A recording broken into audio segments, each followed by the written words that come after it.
Livro O Poder da Palavra. Autor Hélio René de Oliveira. Editora Getsemane. Este livro é bem pequeno, possuindo apenas 9 tópicos. Primeiro, a leitura da Bíblia. Segundo, Deus se manifesta através da palavra. Terceiro, a palavra falada. Quarto, a palavra encarnada. Quinto, garantias da palavra. Sexto, a palavra e o crescimento da igreja. Sétimo, a palavra é a chave do milagre. Oitavo, experiências com a palavra. Nono e último, o tempo de Deus. Antes da introdução, ele começa com um versículo que se encontra nas cartas Hebreus, capítulo 1, verso de 1 ao 3, que diz assim: Havendo Deus antigamente falado muitas vezes e de muitas maneiras aos pais pelos profetas, a nós falou-nos nesses últimos dias pelo Filho, a quem constituiu herdeiro de tudo, por quem fez também o mundo, o qual, sendo o resplendor da sua glória e a expressa imagem da sua pessoa, e sustentando todas as coisas pela palavra do seu poder, havendo feito por si mesmo a purificação de nossos pecados, assentou-se à destra da majestade nas alturas. Introdução. Dentre todas as virtudes que a palavra de Deus possui, quero destacar neste livro seu poder.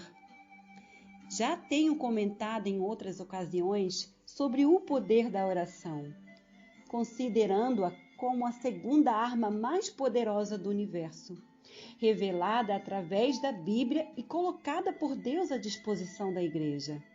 Faz parte de seu arsenal de armas invencíveis, as quais são poderosas em Deus para a destruição de fortalezas no grande combate contra o reino das trevas.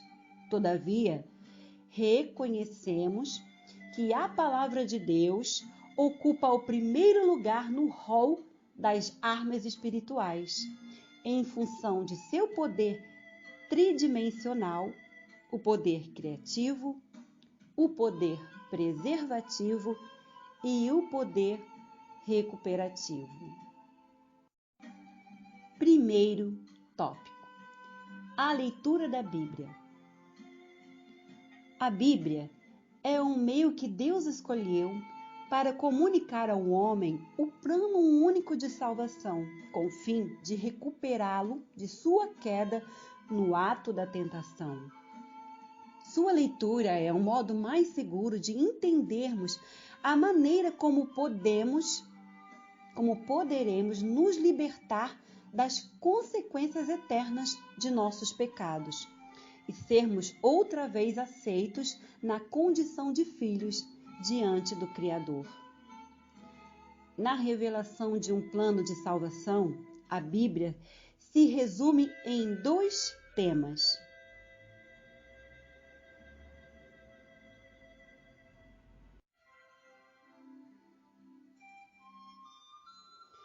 No primeiro, o objetivo é mostrar-nos o modo como somos salvos.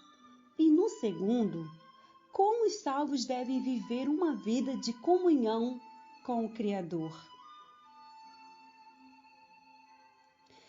Visto que a revelação dada por Deus através da Bíblia é de caráter progressivo, faz-se necessário que ela seja lida na sua totalidade, a fim de que possa compreender a verdade completa dos assuntos nela contidos.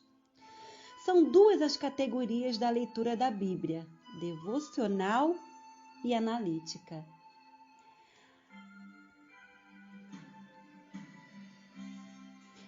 A leitura devocional deve ser habitual e regular. Sua vantagem é a de não prender o leitor a complexidade da análise de textos e versos. Essa forma de leitura tende a tornar o leitor um estudioso da Bíblia. Não se aparte da tua boca o livro desta lei. Antes medita nele de dia e de noite, para que tenhas cuidado de fazer conforme a tudo quanto nele está escrito. Porque então farás prosperar o teu caminho e serás bem-sucedido. Josué 1:8. Antes tem o seu prazer na lei do Senhor, e na sua lei medita de dia e de noite. Salmo 1, verso 2. A leitura devocional promove edificação e crescimento espiritual dos que, por meio da revelação das Escrituras, alcançarão nova vida em Cristo. Para se ler devocionalmente toda a Bíblia em um ano, basta-se ler 5 capítulos aos domingos e 3 nos demais dias da semana. A leitura analítica deve ser sistemática e o critério deve ser previamente estabelecido, a exemplo do que abaixo sugerimos. Estudos de personagens, de temas, de profecias sobre Cristo e etc. Essa forma de estudo satisfaz as exigências impostas aos que desejam ser um obreiro aprovado. Procura apresentar-te a Deus aprovado como obreiro que não tem de que se envergonhar, que maneja bem a palavra da verdade. 2 Coríntios 2:15. Portanto, ide, fazei discípulos de todas as nações, batizando-as em nome do Pai e do Filho e do Espírito Santo, ensinando-os a guardar todas as coisas que vos tenho mandado. E eis que estou convosco todos os dias, até a consumação dos séculos. Amém. Mateus 28, 19 e 20.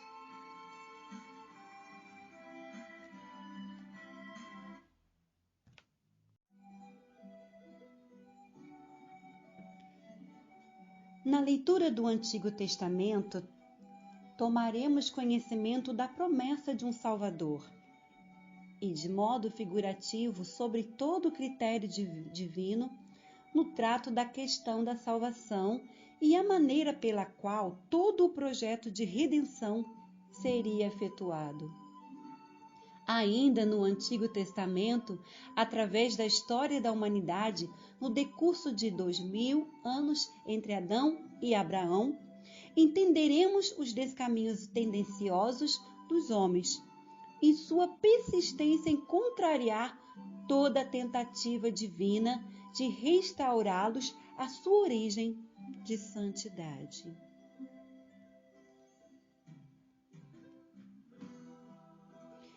Em grande parte do Antigo Testamento, compreenderemos o desenrolar do plano de salvação de modo mais efetivo. Deus forma uma nação e a estabelece como sua propriedade, povo santo e reino sacerdotal, e sobre ela institui uma forma de culto e regulamenta o comportamento do povo em todos os segmentos de suas vidas, com o fim de preservar um padrão de moral que desse ao homem um sentimento de integridade. A essa nação, Deus propôs se revelar através de seus atributos, mostrar a sua vontade por meio de leis e sua glória através de manifestações sobrenaturais, dando assim ao homem o sentimento de inter-relação com o Criador. Na leitura do Antigo Testamento, entenderemos os cuidados e fidelidade de Deus no trato com o homem através dos tempos. As tendências rebeldes do ser humano e as lições positivas e negativas dessa relação criatura e criador, a fim de podermos aplicá-las de forma criativa e construtiva ao nosso viver diário. De modo coerente, observamos através de toda a escritura do Antigo Testamento que em todos os tempos Deus exigiu do homem fé em seu plano único de salvação, que se consumaria através de seu Filho Jesus Cristo, e obediência aos princípios estabelecidos através da revelação da sua palavra, a Bíblia.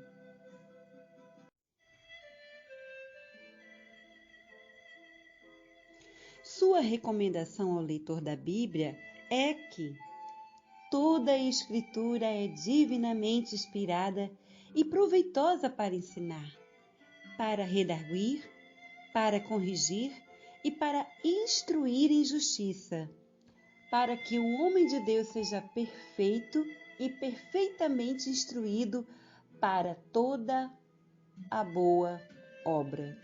2 Timóteo 3, verso 16 e 17. Na leitura do Novo Testamento, observaremos o fiel cumprimento da Escritura do Antigo Testamento, especialmente no que diz respeito à pessoa e ministério do Messias. A partir de sua manifestação terrena, através do nascimento virginal e seu crescimento e desenvolvimento em perfeita harmonia com os 4 valores da personalidade, conforme o sistema educacional judaico: intelectual, físico, espiritual e social. E crescia Jesus em sabedoria e em estatura e em graça para com Deus e os homens. Lucas 2, verso 52. Seu ministério foi evidenciado através do registro de 11 pregações, 43 ministrações de ensino e manifestações de extraordinários milagres em 37 ocasiões.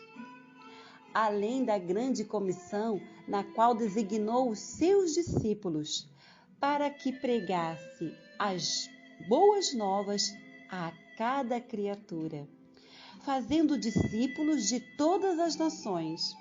Também ordenou o batismo por imersão em águas e instituiu e ordenou a Santa Ceia.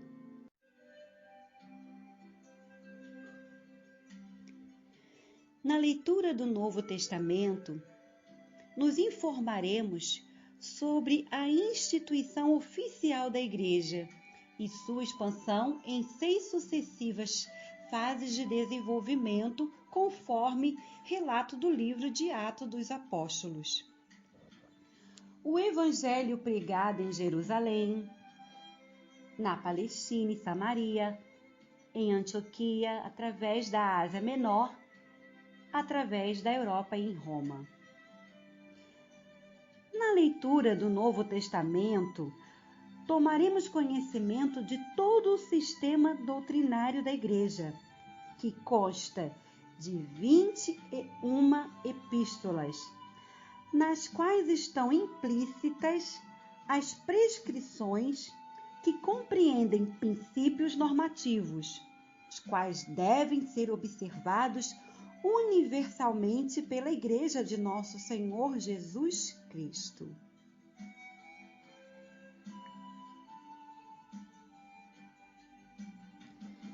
Na leitura do Novo Testamento, também tomaremos conhecimento da consumação de todas as coisas, que culminará no arrebatamento da igreja e em seu enlace nupcial com Cristo nas bodas do Cordeiro. A manifestação de Jesus Cristo em glória e sua vitória sobre o anticristo e seu exército. O estabelecimento de seu reino milenar na terra, o juízo final e os novos céus e nova terra, aonde habitará a justiça para todo o sempre. Amém.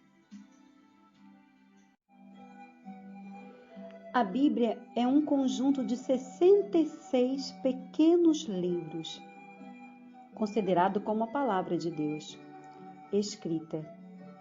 A Bíblia não é um livro comum como os demais. Ela é a palavra de Deus divinamente inspirada, tratando diretamente com cada indivíduo. Deus tem um propósito específico através da sua revelação escrita. A Bíblia não é um livro de ciência, embora ela não contradiga a ciência. Nem a verdadeira ciência a contradiz. Jamais encontraremos todas as respostas científicas na Bíblia. Todavia, encontraremos tudo o que diz respeito à salvação do homem. Porque a Bíblia é a revelação do plano único de salvação para todos os homens. Deus trata também de nossos problemas emocionais através da Bíblia. Na verdade, Ele não trata apenas do nosso espírito, nem apenas da nossa alma ou do nosso corpo, mas trata o homem na sua totalidade, espírito, alma e corpo. Quando Deus nos apresenta uma solução através da sua palavra, essa solução é total e satisfaz tanto as nossas necessidades espirituais como emocionais e físicas. A palavra de Deus é poderosa, fiel e suficiente para preencher todo o vazio existencial do ser humano.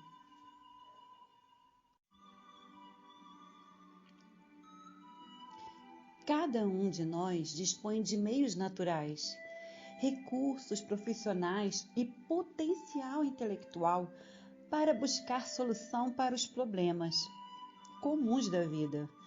Todavia, quando adentramos ao templo para a oração, não o fazemos na intenção de nos omitirmos no sentido de atribuir a Deus o que nos compete, quanto ao uso correto da nossa potencialidade e atribuições. Nós o fazemos no intuito de tratar com Deus sobre os seus interesses, buscar a sua face e ouvir sua voz. Buscamos a Deus para conhecê-lo melhor como nosso Criador, Senhor e Redentor. E não para compreendê-lo numa perspectiva científica. Não se conhece a Deus através da ciência, nem através da razão. Deus se faz conhecer através da revelação da sua palavra.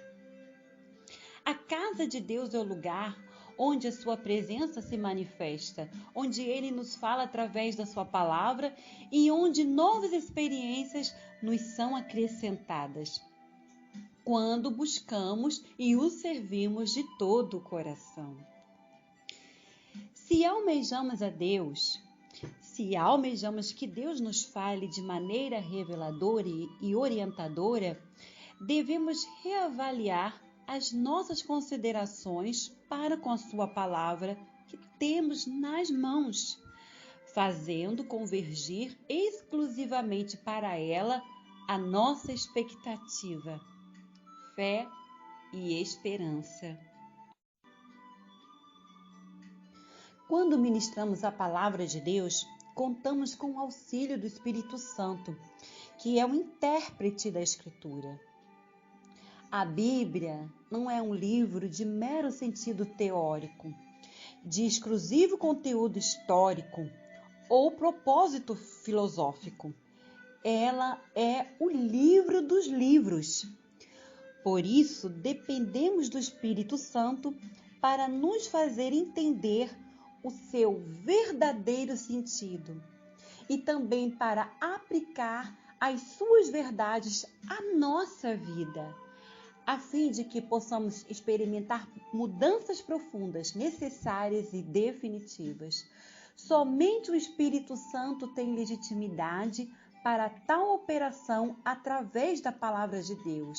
Haja visto os homens santos de Deus falaram inspirados pelo Espírito Santo, fazendo constar nas Escrituras profundas e poderosas verdades que a mente humana por si só jamais poderia conceber.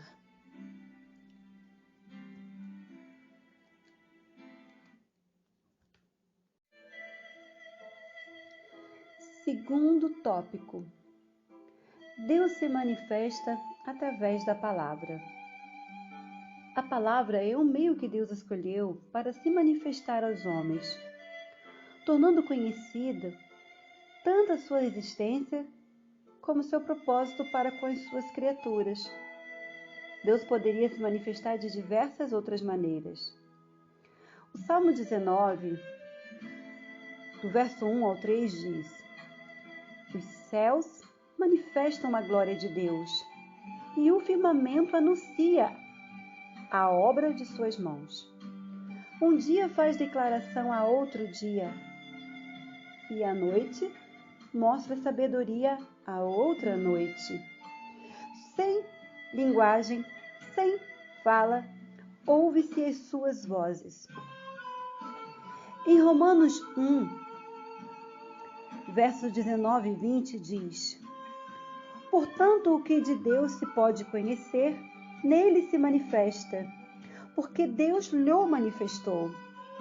Porque as suas coisas invisíveis, desde a criação do mundo, tanto o seu eterno poder como a sua divindade se entendem e claramente se veem pelas coisas que estão criadas, para que eles fiquem inexcusáveis.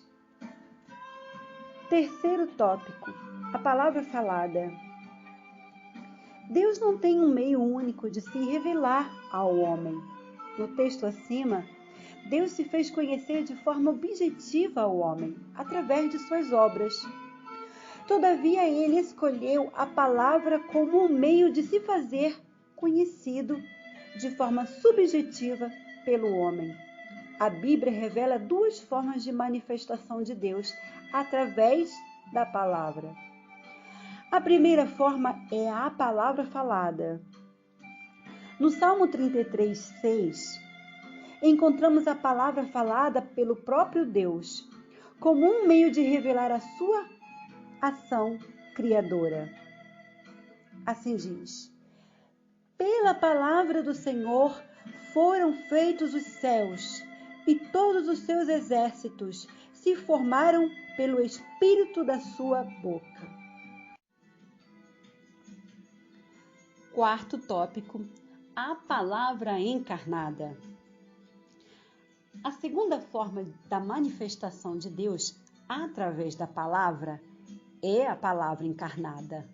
A Bíblia diz que Deus falou aos pais de muitas maneiras pelos profetas, mas nestes últimos dias ele nos falou através de seu Filho Jesus. O evangelista São João o descreve como o Verbo que estava com Deus desde o princípio, que se fez carne e habitou entre nós, manifestando sua glória, tal como a glória do unigênito do Pai, cheio de graça e de verdade.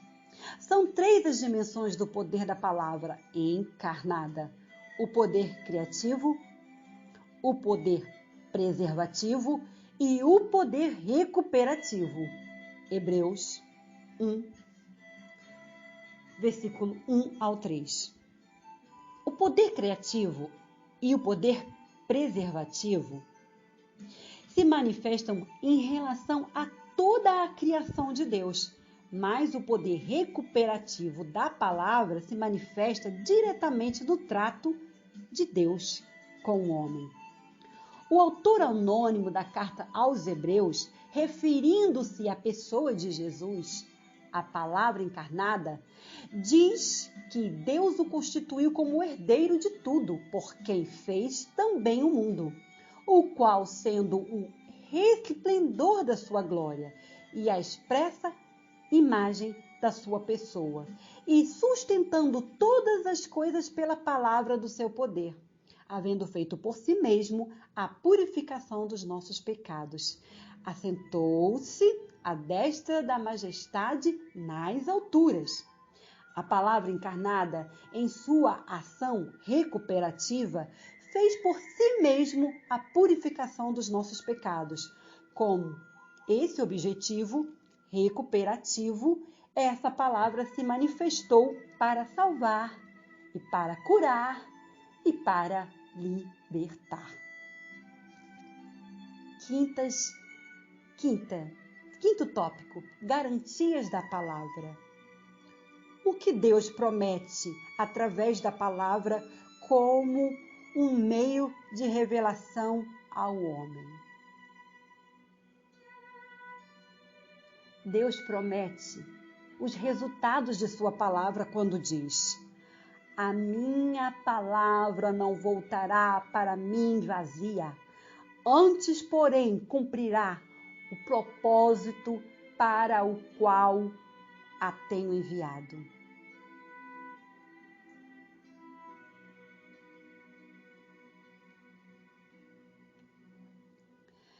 A palavra de Deus tem endereço certo, tem propósitos definidos, tem um trato específico. Se formos capazes de entender que Deus nos fala através da sua palavra, cresceremos por meio do conhecimento e desfrutaremos de todas as bênçãos providas pela palavra, visto que o próprio Deus garante tais resultados.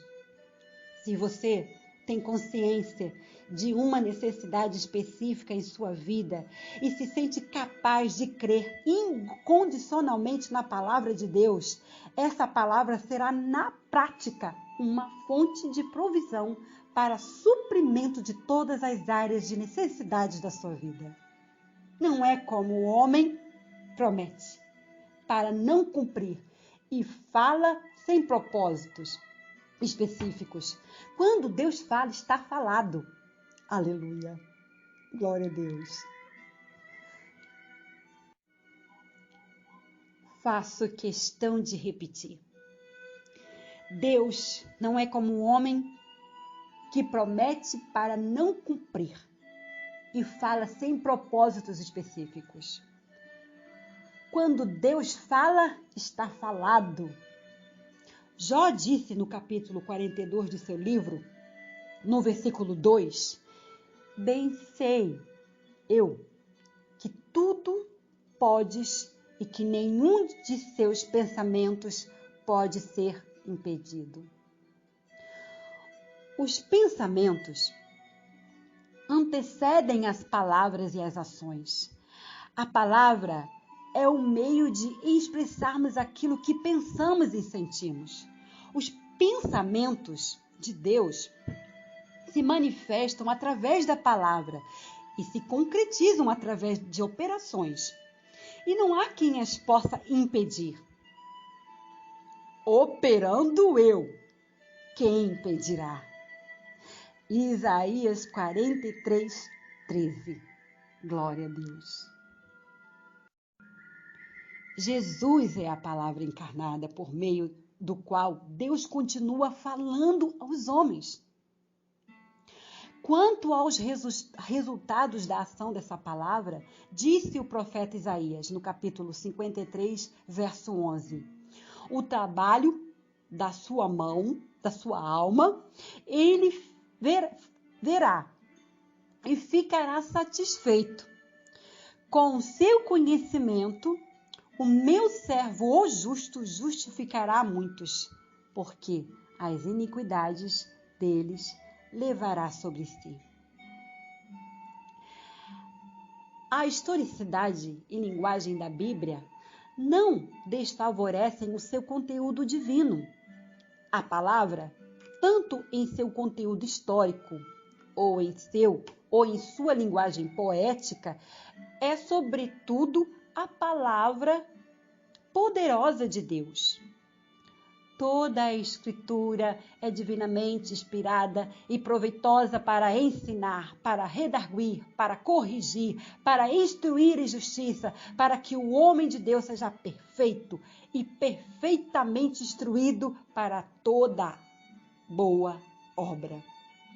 2 Timóteo 3, 16, 17. Deus também promete fidelidade no cumprimento da sua palavra. O céu e a terra passarão, mas as minhas palavras não hão de passar. Mateus 24, 35. Glória a Deus. E aleluia. E louvado seja o nome do Senhor. Se a palavra de Deus tem endereço certo, ela bate a porta do seu coração, até que se você abra e a receba com glória, com alegria. Ela certamente promoverá mudanças, crescimento e bênçãos abundantes em sua vida. Qualquer que venha a mim e ouve as minhas palavras e as observa, eu vos mostrarei a quem é semelhante. É semelhante a um homem que edificou uma casa e cavou, e abriu bem fundo, e pôs os seus alicerces sobre rocha. E vindo a enchente, bateu com ímpeto a corrente naquela casa, e não a pôde abalar, porque estava fundada sobre a rocha.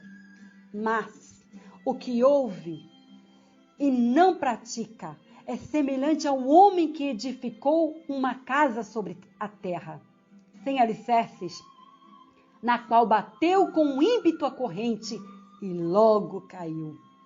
E foi grande a ruína daquela casa. Lucas 6, 47, 49.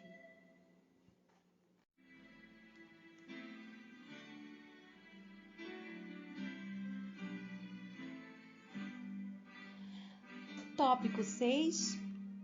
A palavra e o crescimento da igreja. A palavra como meio de crescimento da igreja. Todos nós desejamos o crescimento numérico e qualitativo da igreja onde congregamos. E esperamos que esse crescimento seja produzido através de nossa participação. E é nessa expectativa temos elaborado projetos, programas e planejamentos. Todas essas iniciativas têm a função de subsidiar a igreja na execução de suas prioridades. Todavia, o meio legítimo de produzir a sua expansão é a palavra pregada, ensinada, interpretada e aplicada. A palavra pregada.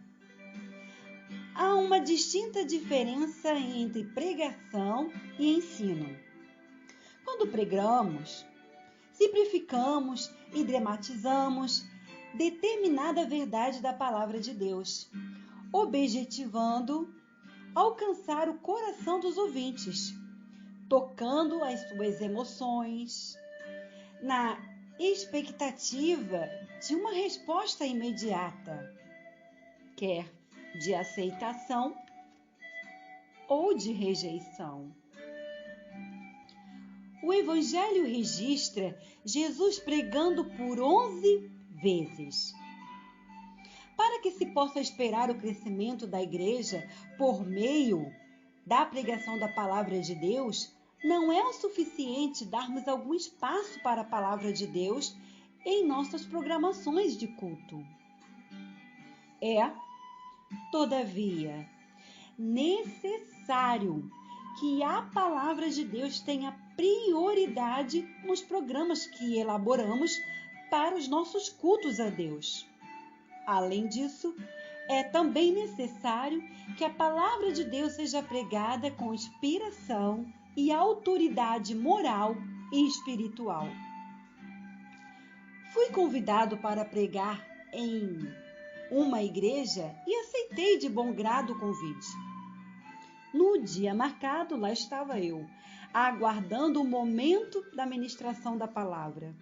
O culto discorria com a participação brilhante de vários solos vocais e conjuntos musicais. Quando, em determinado momento, o pastor da igreja me informou que, no domingo anterior, o ministério local havia se reunido e decidido que os cultos não passariam das 9. Em seguida, o pastor se desculpou e se justificou, dizendo-me que, por razões da programação musical estar sendo muito extensa, eu só teria 10 minutos para pregar naquela noite.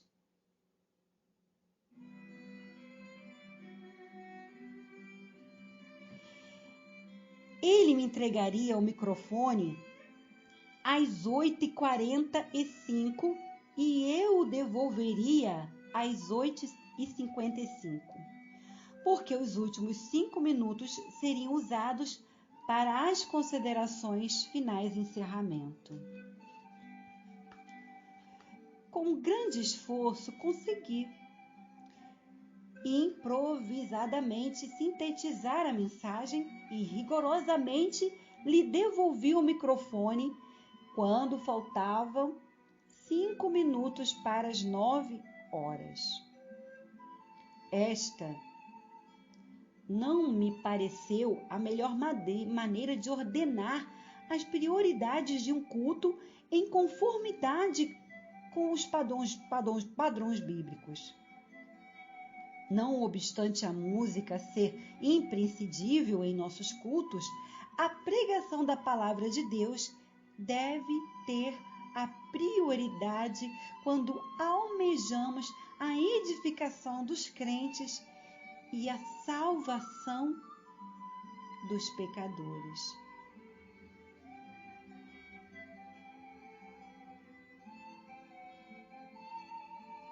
A palavra ensinada. Quando ensinamos, apelamos para o intelecto, objetivando acrescentar conhecimentos, expandir o raciocínio como fim último, proporcionar formação aos nossos ouvintes. Os evangelhos registram Jesus ensinando 43 vezes e no Novo Testamento os seus seguidores são tratados de discípulos 243 vezes.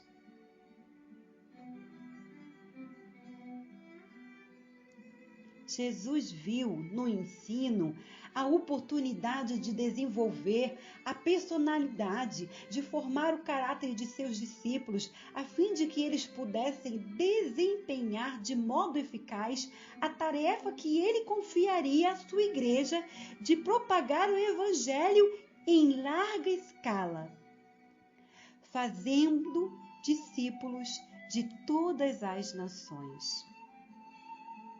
Foi exatamente esse modelo que serviu de bússola para os seus discípulos, os quais, ao serem revestidos de poder, implementaram um ritmo de ensino tão dinâmico que o evangelista Lucas registra no livro de Atos que o número de discípulos se multiplicava. Atos 6, de 1 ao versículo 7.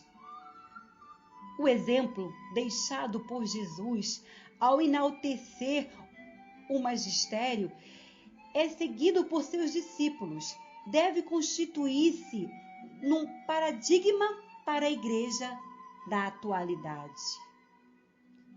Toda mensagem destinada aos crentes, objetivando a edificação do corpo de Cristo, deveria ser ministrada em forma de ensino. Embora a reação emocional imediata produzida pela pregação seja um fator motivacional para o pregador, este não é o resultado que se deve esperar do ensino.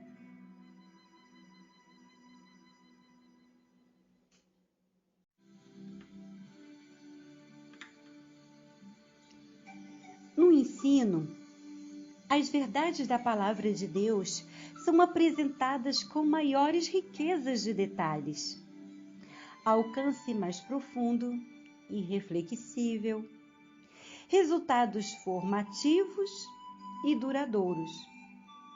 Em face do crescimento demográfico e da expansão acelerada do conhecimento secular e a urgência do crescimento proporcional da igreja, é uma incoerência a crítica e o desestímulo frequentes que se fazem ao estudo e ao conhecimento, tanto secular como teológico, nos púlpitos de nossas igrejas na atualidade. A espiritualidade é apresentada de forma a deixar margem para se supor que a ignorância seja uma virtude e a cultura um impedimento para quem deseja realizar, com seriedade e responsabilidade, a tarefa confiada à igreja. Vejamos se o tal conceito é respaldado pelas Escrituras. José não alcançou a destacada função de governador do Egito, desprovido de conhecimento intelectual. Moisés foi general do exército de um grande império mundial e formado nas escolas mais avançadas do Egito. E Moisés foi constituído em toda a ciência dos egípcios, e era poderoso em suas palavras e obras. Atos 7, versos 22. Todo o seu aprendizado contribuiu para o exercício de sua função de líder de uma nação em formação, da qual foi libertador, estadista, historiador, poeta, moralista e legislador, o maior vulto do Antigo Testamento.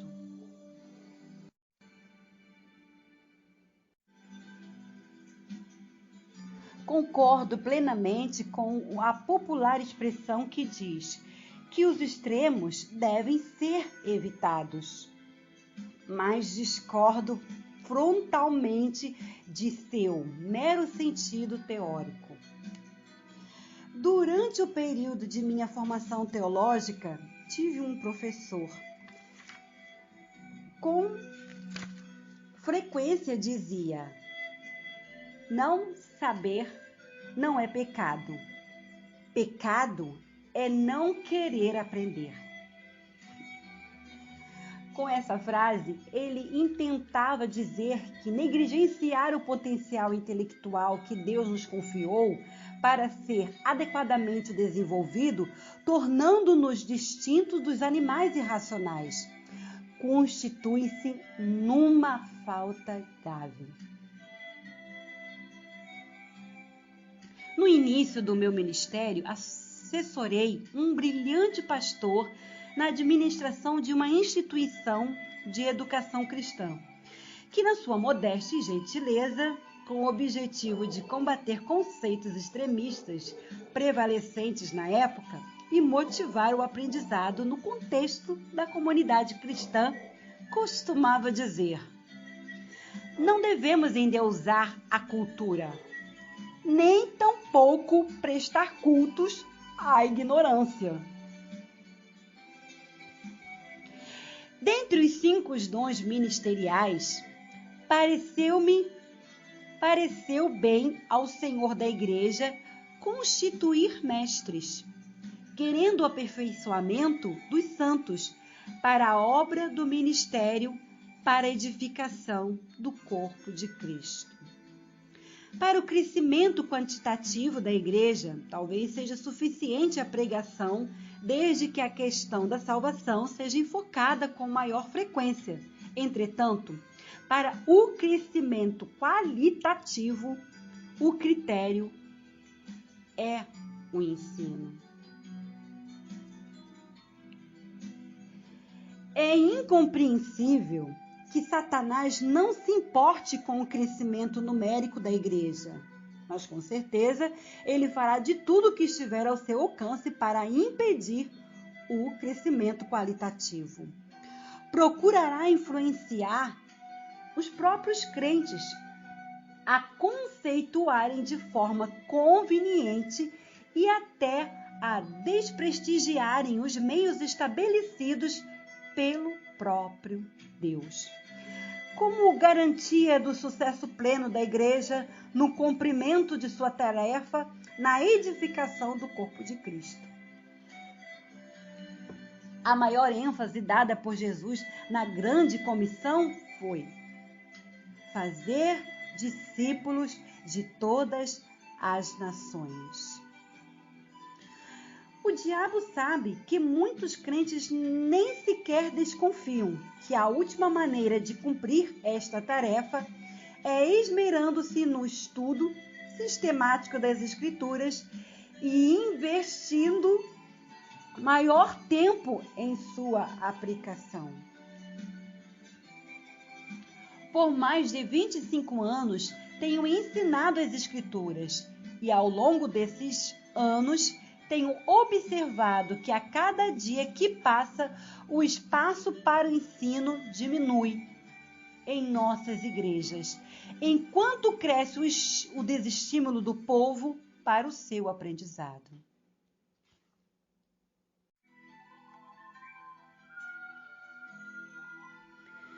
O maior desinteresse pelo estudo das Escrituras e a aplicação à oração tem sido manifestada por pessoas que exercem o ministério. Nas escolas teológicas, são os menos aplicados aos meios de aprendizado, salvo as raras exceções. O ensino da palavra, a despeito das divergentes concepções, é o meio que viabiliza o crescimento da igreja. A palavra interpretada. A interpretação da palavra é imprescindível, tanto na pregação quanto no ensino.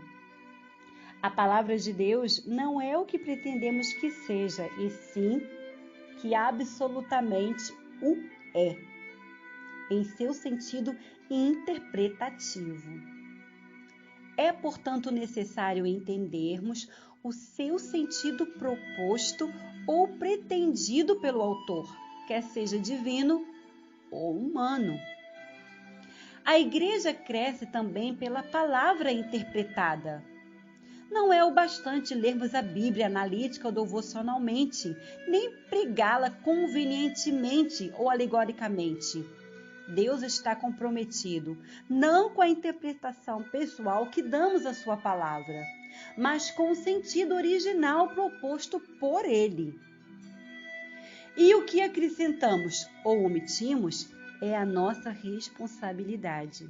E disto não devemos esperar resultados em termos, de um real crescimento da igreja. Mas quando pregamos a palavra de Deus, considerando o sentido proposto pelo seu autor, ela produz resultados espontânea e naturalmente, e nisto Deus é glorificado.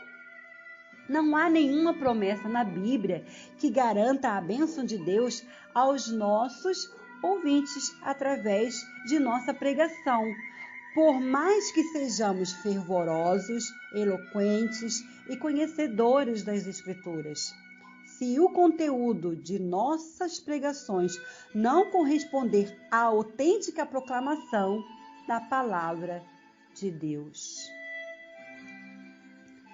Porque assim como descem a chuva e a neve dos céus, e para lá não tornam, sem que primeiro reguem a terra e a fecundem, e a façam brotar, para dar semente ao semeador e pão ao que come. Assim será a palavra que sair da minha boca. Não voltará para mim vazia, mas fará o que me apraz e prosperará naquilo para que a designei. Isaías 55, verso 10 e 11. Nossas experiências subjetivas não substituem os princípios normativos da palavra de Deus, pois os tais são imutáveis e universais, portanto, para todas as épocas e culturas. O reverendo Jack Gill, professor do Seminário Teológico de Dallas, em seu livro Surpreendido pelo Poder do Espírito, ilustra perfeitamente o cuidado que devemos ter com a correta interpretação das Escrituras, com o seguinte testemunho: eu era também um daqueles crentes que amavam dizer a si mesmo que não viviam conforme as suas experiências, mas de acordo com a palavra de Deus. Minha prática e minha crença eram determinadas pelos ensinamentos das Santas Escrituras, ou assim pensava eu. A verdade é que todos temos muitas razões para acreditar e fazer as coisas. E as Escrituras são uma dessas razões. Algumas vezes, as Escrituras nem ao menos são a razão primária de nossas crenças e práticas. Sem importar o quanto protestamos o contrário. A ideia de que se pode chegar a uma pura objetividade bíblica na determinação de todas as práticas e crença é uma ilusão. Todos nós somos significativamente influenciados pelas circunstâncias, a cultura na qual vivemos, a família na qual crescemos, a igreja que atendemos, nossos professores, desejos, alvos e desapontamentos, nossas tragédias e traumas. Nossa experiência determina muito mais do que estamos cônscios ou admitimos. Nosso meio ambiente, nossas tradições teológicas e nossos mestres têm todos muito a ver com o que acreditamos. Em alguns casos, tem maior influência sobre o que cremos do que a própria Bíblia. Com o passar dos anos, tenho observado que a maior parte daquilo que os crentes acreditam não se deriva do paciente estudo das Escrituras. A maioria dos crentes acredita no que acredita, porque piedosos e respeitados mestres os ensinaram assim. A palavra aplicada. Aplicação significa relacionar os princípios espirituais, morais e teológicos objetivos da palavra de Deus, as realidades e necessidades subjetivas das pessoas em época e cultura atual. Há uma patente complexidade na aplicação da palavra de Deus. São dois os aspectos da aplicação da palavra de Deus, tanto na pregação como no ensino. O aspecto objetivo, que é aquela aplicação que habitualmente fazemos ao nosso público ouvinte, e o aspecto subjetivo, que é aquela aplicação que fazemos a nós mesmos. Um dos maiores problemas de natureza religiosa é a falta de interpretação prática entre nossas crenças teológicas e nosso viver diário. Todavia, os resultados em termos de crescimento e expansão da Igreja, tanto em seu aspecto quantitativo quanto qualitativo, só são possíveis com esta combinação. Há um adágio que diz que as ações falam mais alto do que as palavras. Na homilética, ciência da pregação, aprendemos que, se não formos primeiro tocados profundamente pela mensagem que pregamos, não tocaremos os nossos ouvintes. Pregar não é filosofar, nem meramente discursar. Pregar é proclamar os princípios divinos por meio da oratória e do testemunho pessoal ao mesmo tempo. A palavra é um instrumento que o Espírito Santo usa para executar as obras de Deus através da Igreja, transformando, curando, libertando os pecadores e edificando os crentes. Tópico 7. A palavra é a chave dos milagres. A palavra como chave dos milagres. Os evangelhos registram 37 ocasiões nas quais Jesus realizou grandes e extraordinários milagres. E todas as vezes que esses milagres ocorreram, multidões de pessoas foram convencidas do poder messiânico de Jesus e se converteram a ele. O livro de Atos, registra 27 ocasiões nas quais ocorreram grandes e extraordinários milagres, operados pelo poder da palavra de Deus, no nome de Jesus e através da fé dos apóstolos. Esses milagres ocasionaram um grande número de conversões que resultaram em um notório crescimento da igreja. Quando há milagres, há conversões. Quando há milagres, há aprofundamento, quebrantamento das pessoas. Deus quer manifestar milagres através da sua palavra. A palavra é a chave do milagre.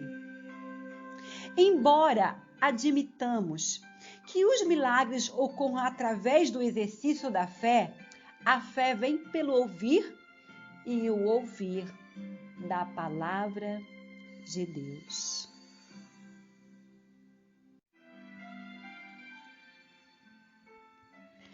Se você reconhece a necessidade de expansão do reino de Deus e deseja ter participação ativa nesse processo, seja um instrumento a serviço de Deus para manifestar milagres através do poder da palavra. A palavra é a chave do milagre, e milagre é um dos mecanismos que Deus usa para produzir o crescimento da igreja. Moisés foi um homem de Deus chamado para libertar o povo hebreu do cativeiro no Egito. Ele deveria tão somente confiar na fidelidade de Deus, visto estar sob garantia e autoridade da sua palavra. Ele foi a Faraó repetidas vezes e repetidas vezes. Deus endureceu o coração de Faraó. Enquanto Deus endurecia o coração de Faraó, fortalecia a fé de Moisés.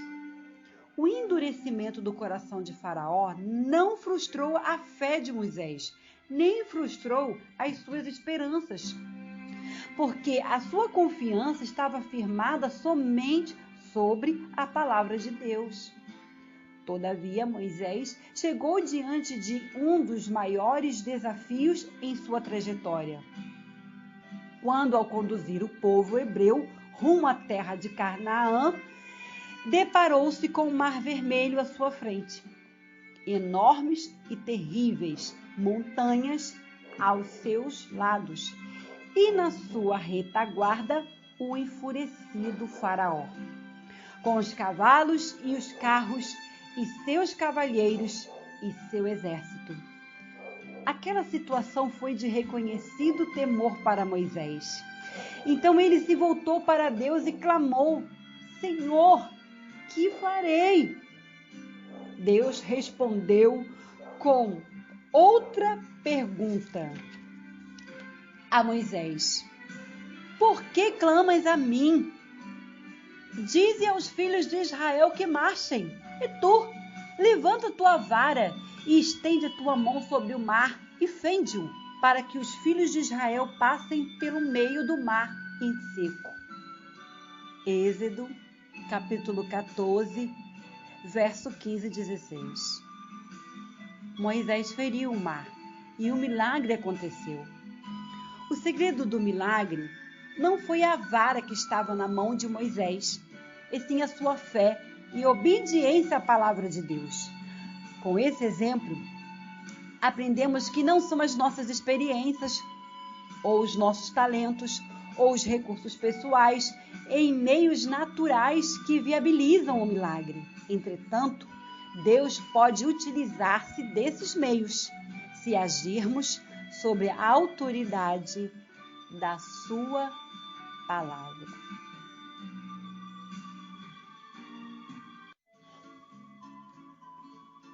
Quantas vezes nos deparamos com situações semelhantes à que Moisés enfrentou?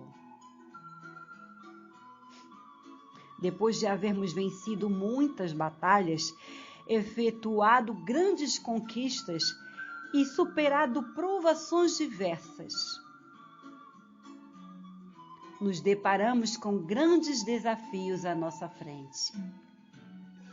É quando o temor nos sobrevém e nos voltamos para a oração e indagamos: Meu Deus, o que farei? O que esperamos que Deus nos responda diante de situações tão desafiadoras?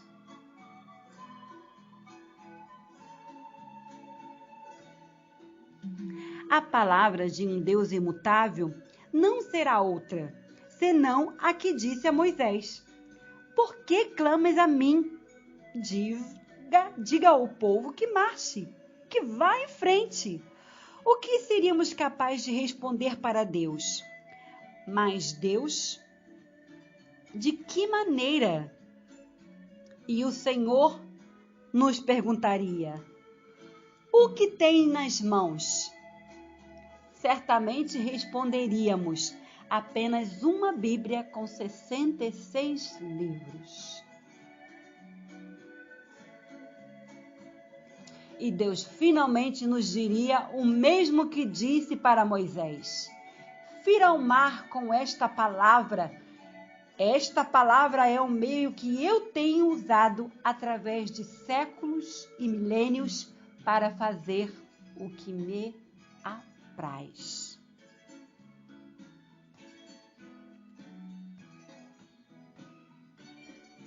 E os meios e os métodos de Deus não mudaram.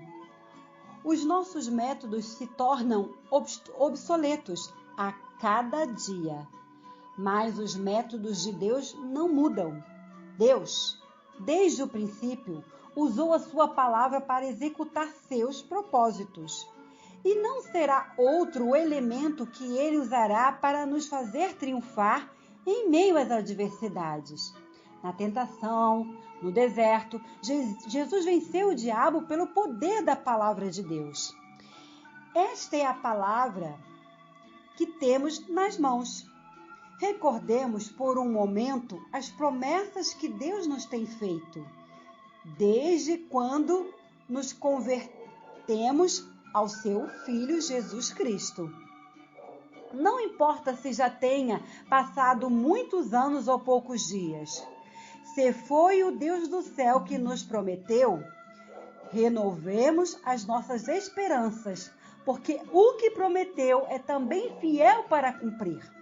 Deixa o Espírito Santo trazer à sua memória todas as promessas que Deus lhe tem feito.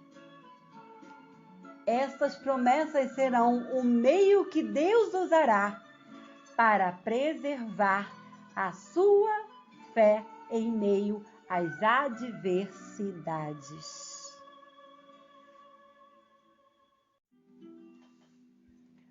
Tópico 8.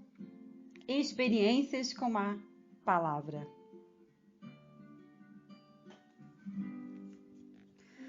Por volta dos anos de 1970, quando ainda adolescente, porém já servindo ao Senhor ativamente, em uma visão da noite, o Senhor me deu duas sublimes revelações. Mostrou-me duas distintas etapas do processo de um grande avivamento que sucederia em sua obra ainda em meus dias, do qual eu seria participante. No ano de 1972, quando liderava uma campanha de avivamento espiritual na igreja onde era membro, fui publicamente surpreendido com uma palavra profética da parte do Senhor, que me disse: meu servo, esteja atento ao que vou te dizer. Prepara-te, porque enviar-te-ei a muitas nações do mundo, para que realizes para mim esta obra. Eu era ainda bem jovem, não tinha preparo bíblico, nem experiência ministerial. Ao me confiar tal missão, o Senhor me fez saber o tipo de obra que desejava realizar por meu intermédio. Mas, em minha inexperiência, temi por essa palavra que recebi do Senhor, porque eu não dispunha de meios naturais na ocasião. Passaram-se cerca de 15 anos da primeira experiência, quando eu estava orando em campanha de um grupo de obreiros que desconhecia totalmente essas promessas que Deus me fizera. E um dos pastores foi usado em profecia naquele momento de oração com as seguintes palavras: meu servo, tu te lembras daquela revelação que eu te dei? Ao perceber que a palavra profética estava sendo dirigida à minha pessoa, indaguei em meu íntimo, sem mover os meus lábios: qual revelação, Senhor? Imediatamente o profeta começou a contar a visão noturna que eu havia tido há 15 anos atrás. O impacto da experiência foi tão grande que eu caí e por algum tempo fiquei prostrado no chão sem forças para me levantar. Naquele momento de que aquela promessa se cumpriria por aqueles dias.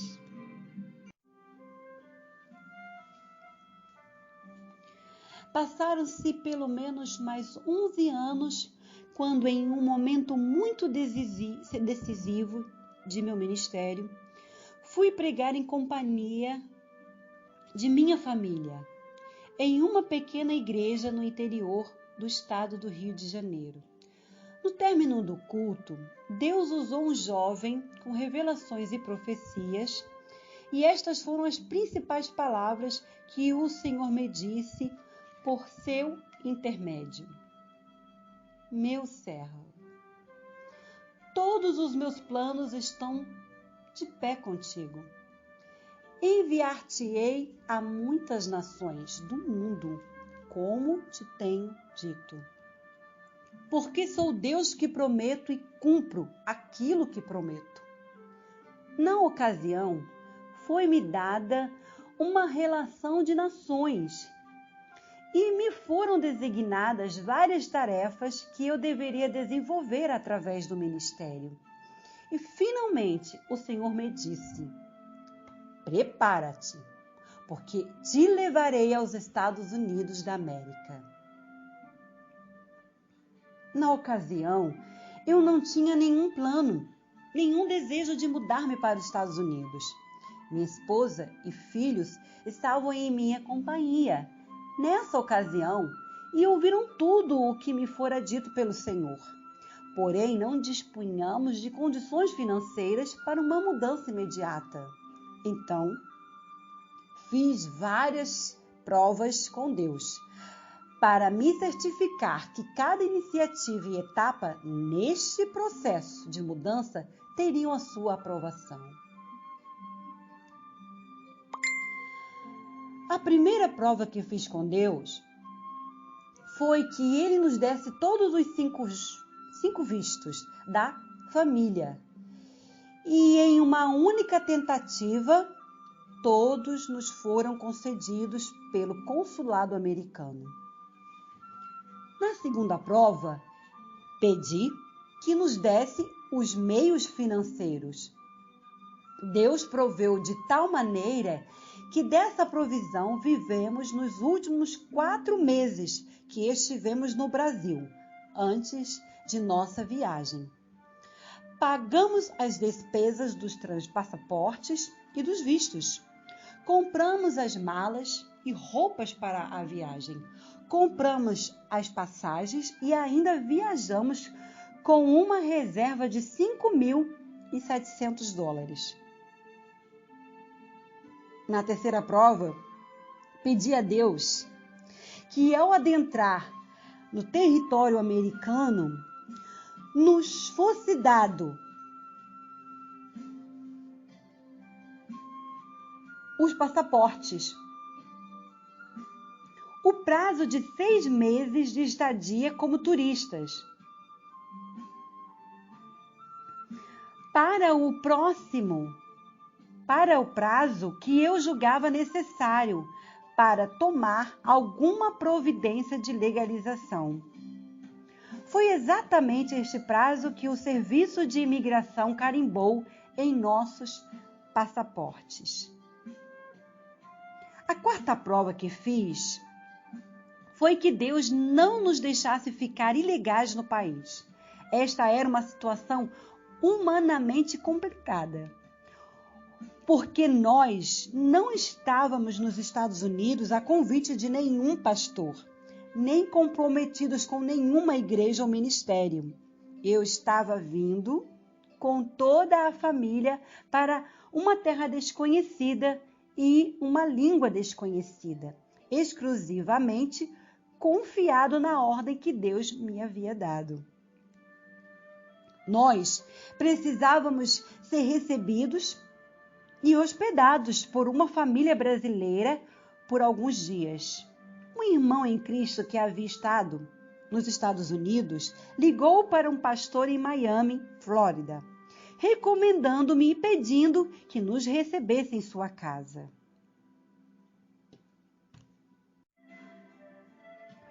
O pastor deu resposta positiva e ao chegarmos no aeroporto em Miami, lá estava ele, sorridente, esperando-nos como se já nos conhecesse há muito tempo. Naquela mesma semana, após um maravilhoso culto na igreja que estava nos hospedando, uma irmã disse que o Senhor estava mandando me dizer que não ficaríamos naquela cidade, pois ele nos levaria para a cidade de Boston. Dias depois, por sugestão do pastor que nos hospedava, deixei a família em Miami e fui participar de uma escola bíblica na região de Boston. Ali recebi o convite e a promessa de apoio do pastor daquela igreja para integrar aquele ministério. Tenho relatado alguns detalhes para mostrar o processo que Deus usou para nos legalizar como ministro do Evangelho nos Estados Unidos. Uma vez que precisávamos do convite formal de uma igreja reconhecida e a proposta para prestação de serviço religioso.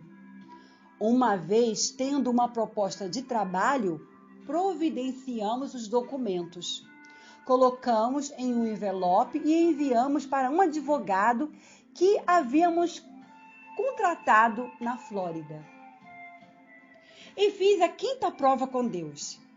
Reuni minha família na sala de nossa casa, tomei nas mãos o envelope com os documentos, levantei-o e orei, dizendo: Senhor, em obediência à tua palavra estamos nesta terra. E todas as provas que fiz contigo, o Senhor me respondeu. Agora, peço-te que nos dê a resposta de aprovação do pedido de legalização em 90 dias. Depois de 60 dias, recebemos, através do correio, uma notificação de aprovação do Serviço de Imigração. Convém dizer que não é comum esse tipo de resposta. Em geral, quando esses documentos são enviados, a primeira notificação que o Serviço de Imigração envia é comunicado que os documentos foram recebidos. Circunstâncias complexas me levaram a fazer ainda mais algumas provas com Deus, relacionadas ao nosso processo de legalização. Estávamos residindo no estado de Massachusetts. Nosso advogado era do estado da Flórida e entrou com o nosso processo no serviço de imigração no estado do Texas.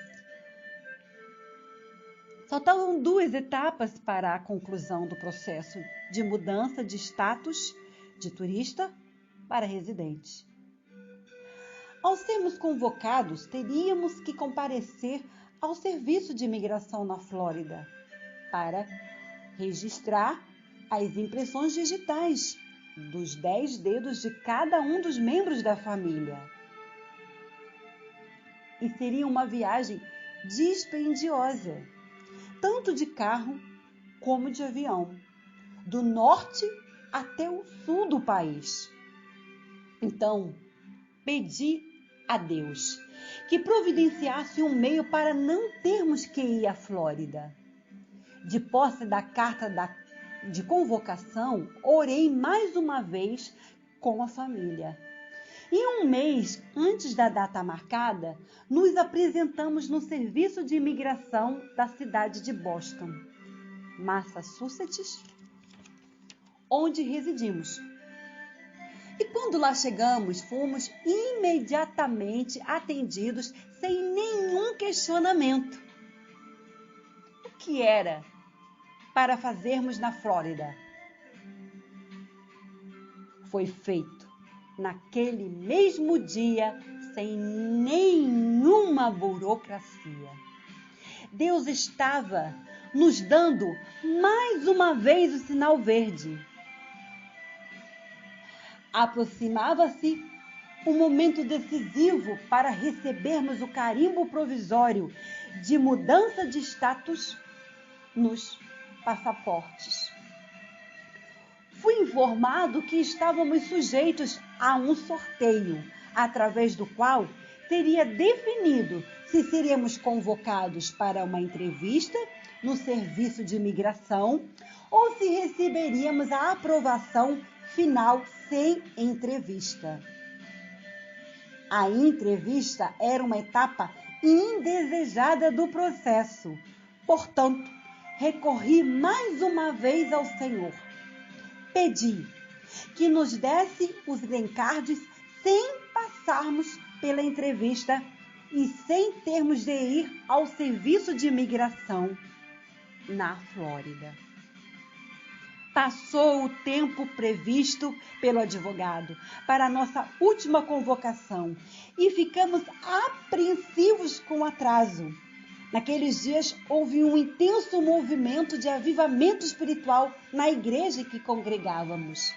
Minha filha Mary estava com 22 anos completos e no meu processo de legalização ela só teria direito até 21 anos. Estava descartada a possibilidade de ela conseguir. Profundamente envolvida naquele intenso mover do Espírito, em uma determinada noite, no momento de fervorosa oração, um anjo lhe apareceu. E ela perguntou se ele poderia ajudá-la a conseguir o green card. E ele respondeu: por que você me pede o green card? Ele já está liberado e você não vai precisar ir à Flórida para recebê-lo. Chegando em casa, contou-me.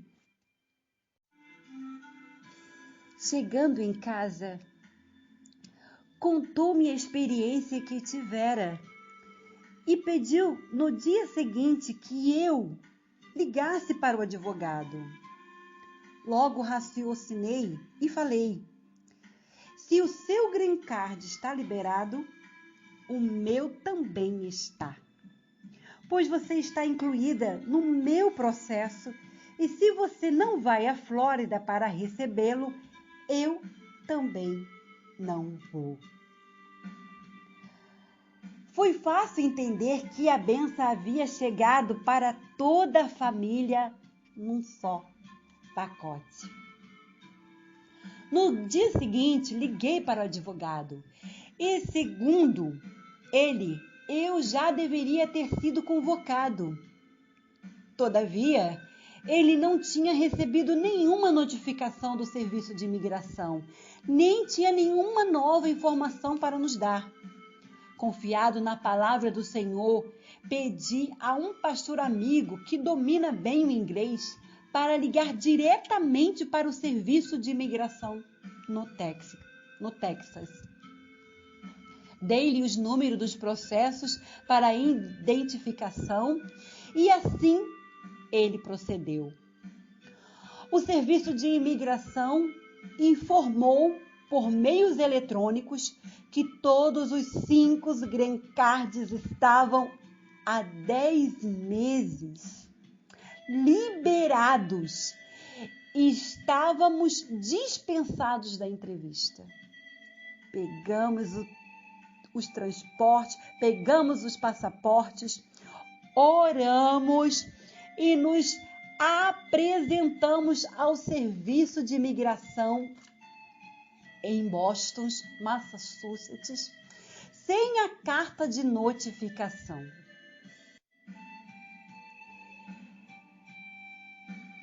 A atendente verificou no computador, através dos números de nosso processo, e estava tudo confirmado, inclusive o da Mary, aos 22 anos de idade, conforme o anjo lhe dissera.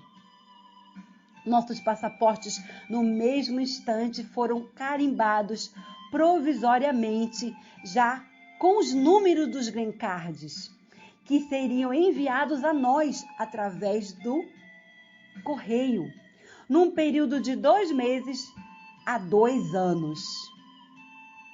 Ao chegarmos em casa, agradecemos ao Senhor. E eu disse: Senhor, tu tens me respondido em todas as provas que tenho feito contigo.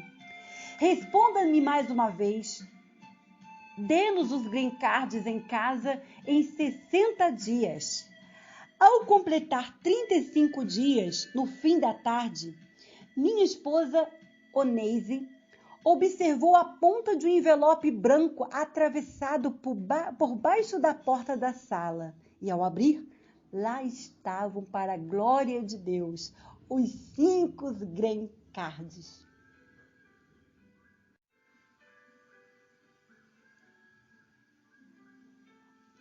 Então fui ao computador e escrevi em letras bem grandes: Deus é fiel.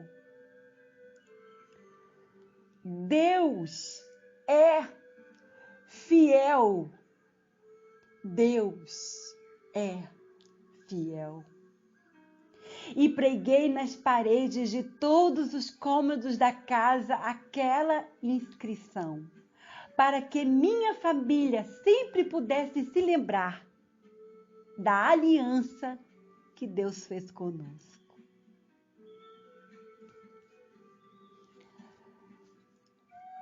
Tópico 9. O tempo de Deus.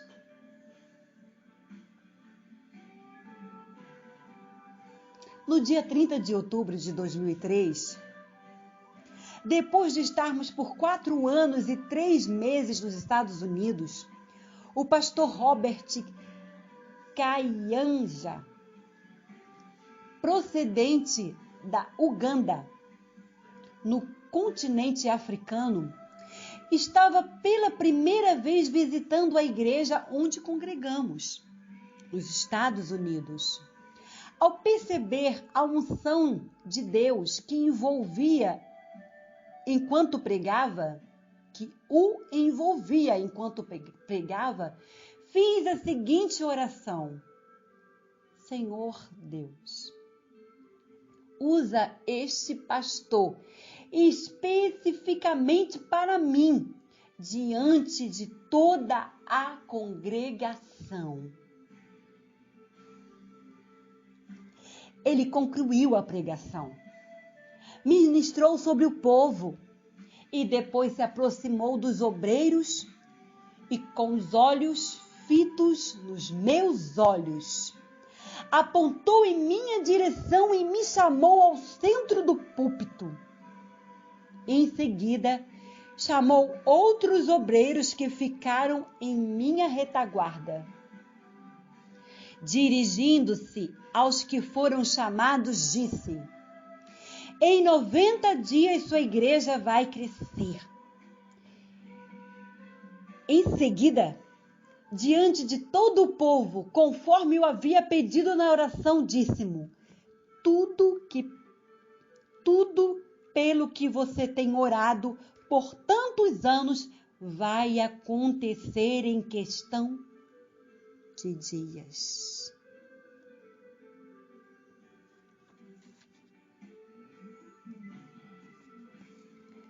Quando ele acabou de falar, estendeu a minha mão em minha direção.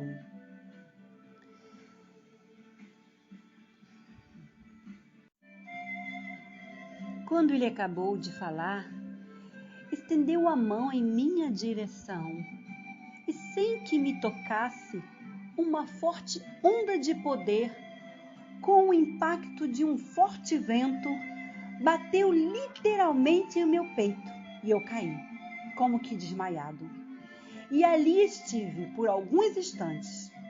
Aquela onda de poder me derrubou por 3 vezes no púlpito naquela noite.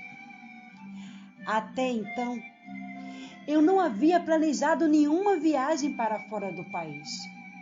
1 mês e meio depois, surgiu a oportunidade de uma viagem para o Japão, em companhia de um pastor que iria pregar em um congresso de jovens. Os contatos foram feitos com o pastor hospedeiro e uma agenda foi elaborada para que eu pregasse em algumas igrejas. Nos dias próximos da viagem, um de meus filhos me lembrou do prazo de 90 dias que havia sido profetizado para mim, através do pastor Caianja. Eu não havia, até então, relacionado minha ida ao Japão com a profecia que determinava o prazo de 90 dias para uma mudança significativa em meu ministério. Então verifiquei que eu estava embarcando para o Japão no dia 23 de janeiro. E os 90 dias se cumpririam no próximo dia 30, quando eu já estaria no Japão. No dia 28, outros 2 pastores de uma de nossas congregações nos Estados Unidos também chegaram ao Japão. No dia 29, estávamos os 5 pastores, inclusive o pastor hospedeiro, no interior do maior shopping da cidade de Yamato, no estado de Kanagawa, olhando algumas roupas para comprar, quando de repente o Espírito Santo moveu profundamente um dos pastores que estava em nossa companhia. E ele bradou fortemente em outras línguas. Impôs as mãos sobre os meus ombros e em alta voz proferiu as seguintes palavras: Eu sou o Senhor teu Deus que te falo. Eu te trouxe a esta nação. Porém, este é apenas o início de uma trajetória. Tu voarás do norte para o sul, do leste para o oeste, porque te enviarei a muitas nações, como já te tenho dito. Tu tens me pedido uma experiência com o sobrenatural e eu te darei. Dê liberdade ao meu espírito, porque farei uma grande obra e te darei um sinal nesta terra.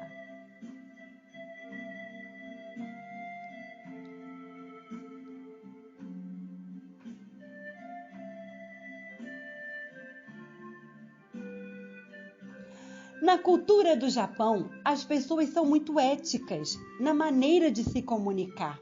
Falam baixinho, quase cochichando. Da maneira como o pastor estava profetizando, dava a impressão de um escândalo. E estávamos até sujeitos a uma intervenção policial. Um dos pastores pôs-se ao lado do companheiro que profetizava, como que apoiando-o. E os outros 2 pastores, visto conhecerem melhor a cultura japonesa, não sabiam como reagir.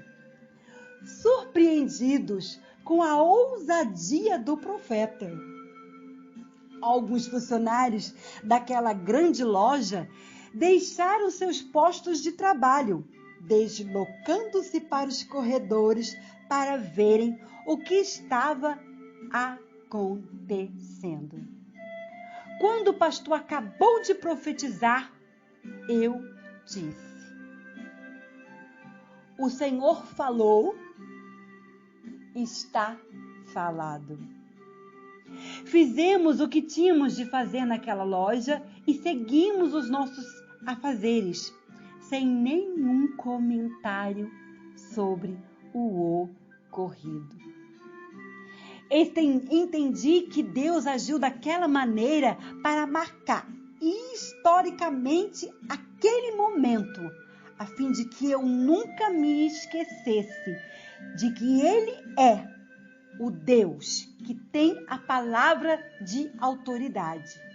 E quando promete, ele cumpre o que prometeu. E que quando fala, de fato está falado. E ninguém pode mudar o seu decreto. No domingo seguinte, viajei para pregar em uma igreja na cidade de Izezaki, no estado de Guna.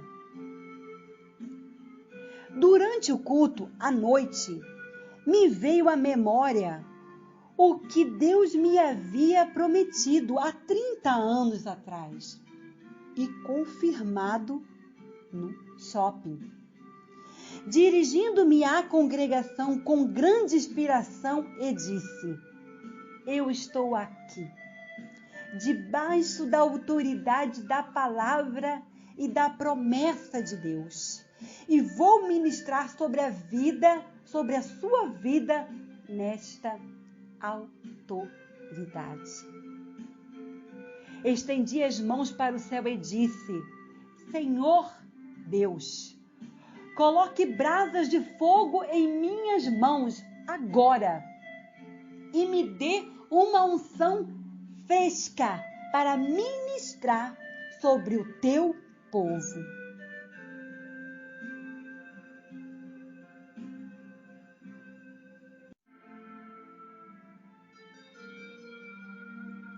Saí do púlpito e avancei em direção ao centro da igreja. Desceu uma carga de poder tão grande naquele momento que quase toda a congregação caiu no chão. Várias pessoas foram batizadas no Espírito Santo e rolaram pelo chão, falando em novas línguas com grande quebrantamento e lágrimas.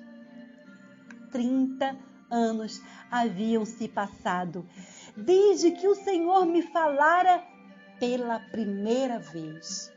Em meio às adversidades, passo a passo, degrau a degrau, Ele me havia conduzido da inexperiência à maturidade, preparando-me conforme ousou fazer com Moisés no decurso de 40 anos, para cumprir o seu projeto. O patriarca Jó tinha razão quando disse: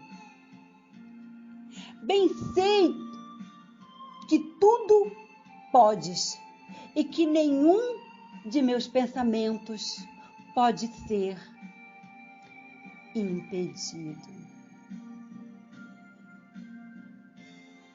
Não importam as circunstâncias, nem as adversidades, nem os atropelos que aconteçam em nossa vida.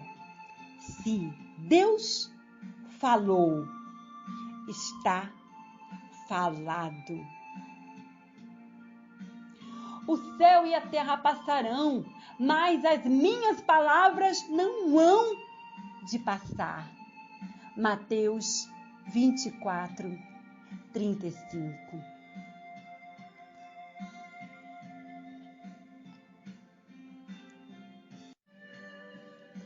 Assim será a minha palavra que sair da minha boca. Ela não voltará para mim vazia. Antes, fará o que me apraz e prosperará naquilo para que a enviei. E a Isaías 55, verso 11. Considere oportuno para uma reflexão este momento da leitura. Talvez você não tenha consciência da importância que este conteúdo possa ter em sua vida. Não tenho a intenção de ser sensacionalista ao compartilhar estas experiências. Meu propósito é testificar da fidelidade de Deus no cumprimento de suas promessas. Portanto, se você tem promessas de Deus em sua vida, que ainda não se cumpriram, continue crendo e esperando pelo seu cumprimento, porque você não se decepcionará. Se você vive nos Estados Unidos ou no Brasil ou em qualquer outro lugar da terra, confiando nas promessas dos homens, esta poderá ser a causa de algumas de suas frustrações. Todavia, se você em todo o tempo tem confiado na palavra de Deus, renove as suas esperanças, porque Deus é fiel e cumprirá o que prometeu. Quero lhe apresentar 2 triunfos que temos contra o diabo, como garantia do cumprimento das promessas que Deus tem feito.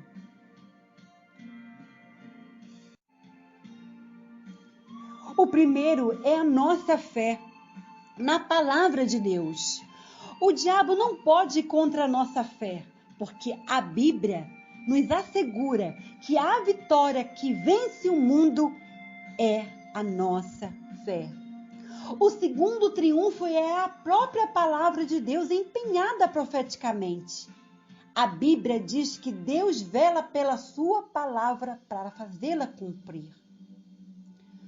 Nossas condições naturais não servem de base para o que Deus está determinando, para o que Deus está determinado a fazer em nós e por nosso intermédio, em cumprimento de suas promessas.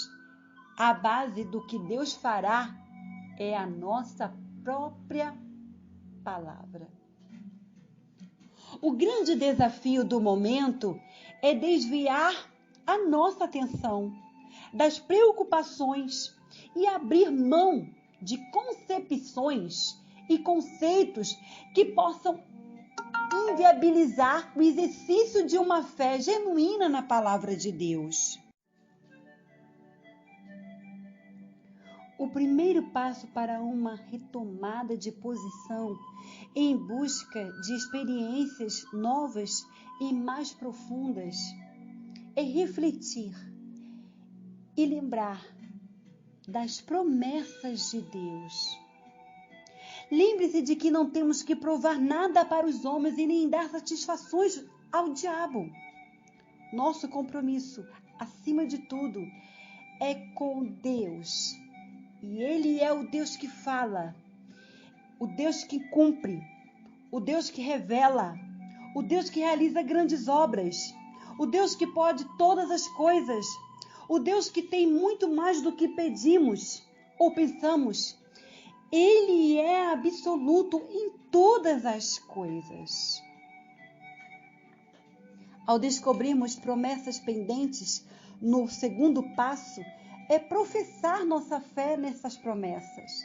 Deus pode ter lhe prometido cura, libertação, renovação espiritual, vitórias específicas em determinadas áreas de sua vida, dons espirituais, a salvação de membros de sua família, a liberação de documentos, etc.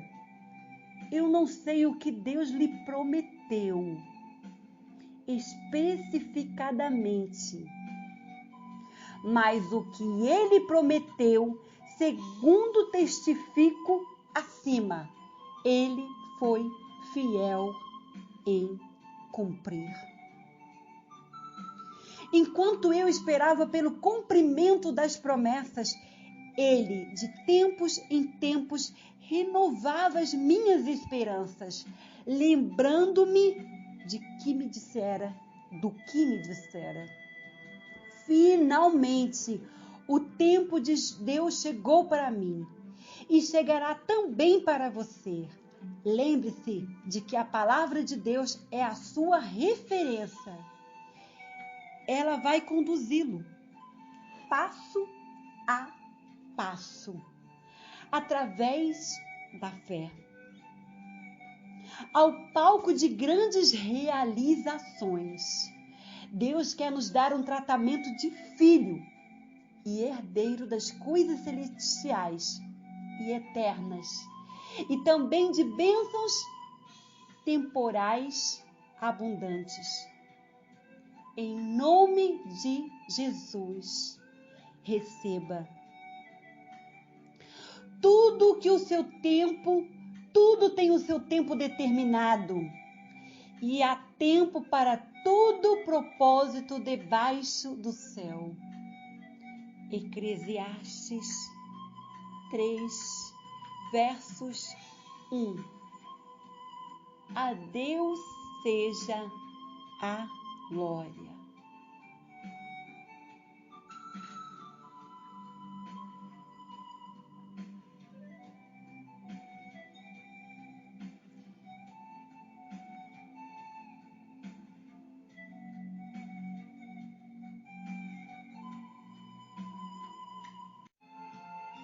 O primeiro é a nossa fé na palavra de Deus.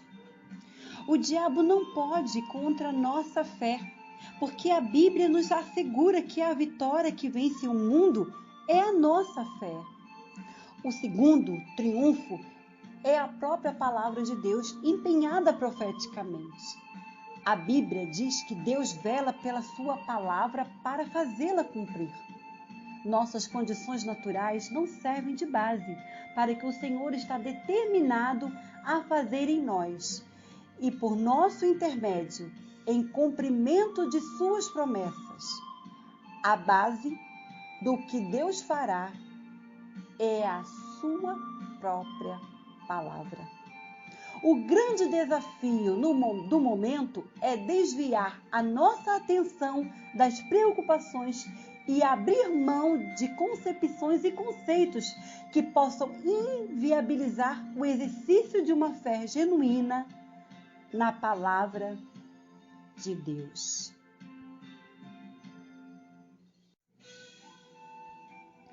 O primeiro passo para uma retomada de posição em busca de experiências novas e mais profundas é refletir e lembrar-se das promessas de Deus.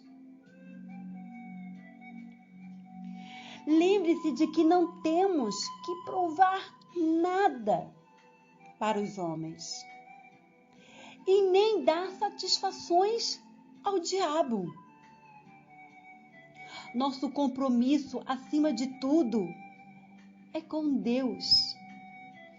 E Ele é o Deus que fala, o Deus que cumpre, o Deus que revela, o Deus que realiza grandes obras, o Deus que pode todas as coisas, o Deus que tem muito mais do que pedimos ou pensamos.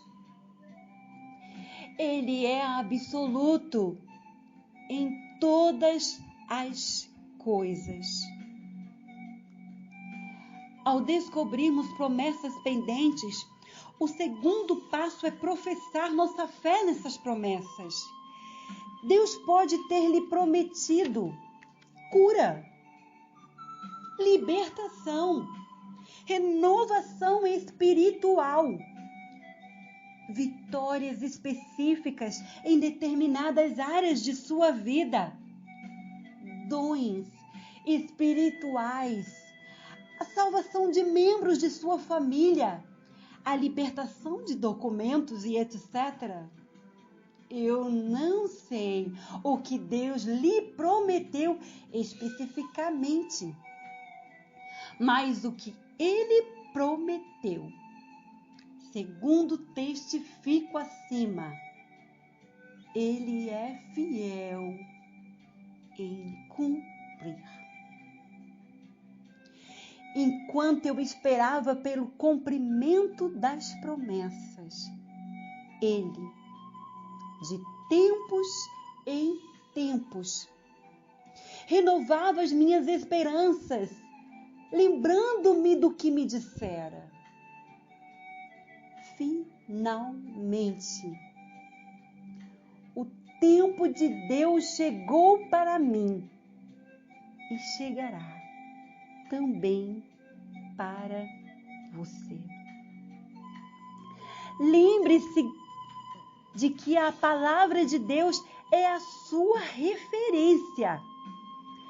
Ele vai conduzi-lo passo a passo, através da fé, ao palco de grandes realizações. Deus quer nos dar um tratamento de filho e herdeiros das coisas celestiais e eternas, e também de bênçãos temporais abundantes.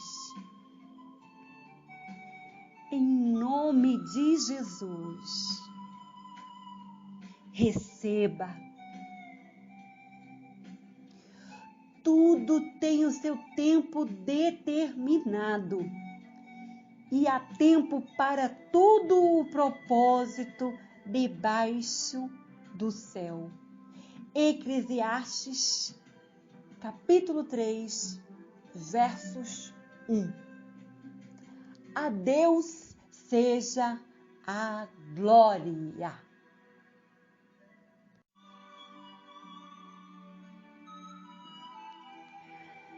Meu nome é Tânia Azevedo. Para que esse trabalho cresça, eu também vou pedir você que possa compartilhar, né, para seus conhecidos e amigos que tenham algum tipo de deficiência visual, dificuldade visual, idosos, né? Muitas das vezes você não pode ler para ele, mas envie para ele, para que ele possa aí colocar o fonezinho, né? E estar escutando, aprendendo da palavra de Deus. Esse primeiro livro foi escolhido a dedos, porque ele veio no momento da minha vida em que serviu como boca de Deus. Porque eu estava vivendo um momento mais difícil da minha vida, onde eu precisava muito, muito que Deus me respondesse algo que iria transformar a minha vida. Era uma decisão que eu precisava tomar.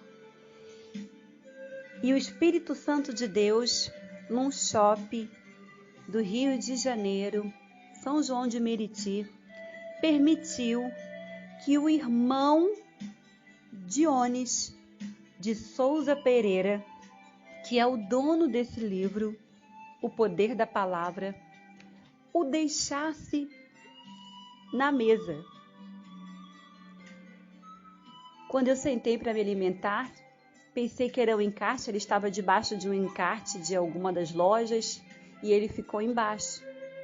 Eu não sei se ele deixou lá, não vou dizer que ele perdeu, mas para mim foi bênção, foi um divisor de águas, a resposta que eu precisava, aonde eu verdadeiramente tomei, crendo, recebi a resposta após ler e entender que verdadeiramente foi deixado lá pelo irmão Dionis para mim, exclusivamente para mim. Por isso, ele foi escolhido, como disse, e repito, a dedos como o primeiro. Espero que ele seja bênção na tua vida. Seja bem-vindo, seja bem-vinda. Em nome de Jesus, esse é o primeiro de muitos outros livros, inclusive cartas e também pequenos livros da Bíblia, que estarei também lendo para que aquele que precise, para aquele que goste de ouvir, muito mais do que de ler, possa estar aí crescendo espiritualmente, possa estar recebendo de Deus o alimento necessário para todos os momentos e circunstâncias da sua vida. Até o próximo, que vai falar sobre os segredos do altar, do Bispo Romualdo Panseiro. Até o próximo livro.